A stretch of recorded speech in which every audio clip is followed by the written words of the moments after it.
Жағын айтып берейін ба, осы шайтаннан келген ой деген ше? Айтайын, братан, мен сізді толықтай түсініп тыңдауға дайынмын.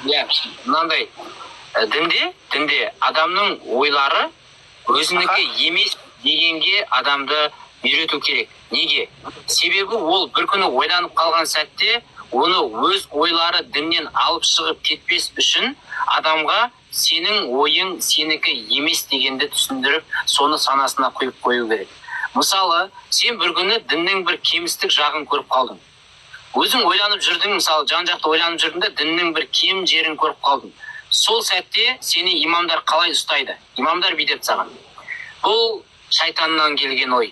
Шайтан сені азғырып отыр, шайтанның ойына ілеспе дейді. Яғни ол сенің ойың деп айтып жатқан жоқ ол саған. Ол сенің ойың емес. Ол шайтаннан келген ой деп сені өз ойыңнан өзіңді қашырғызып жатыр да.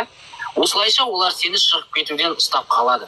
Жақсы ой келсе ол Аллахтан, жаман ой келсе періштеден. Сен ол жерде өзіңнің санаңның саған ой толғанысының нәтижесінде бір кеп тұрған самал несін саңлаудан сені алыстатады. Бұл сенікі емес деп. Сөйтіп сені ұстап қалады. Жаңағы шайтаннан келген ой деген мәселенің дінде болуы осы себебі.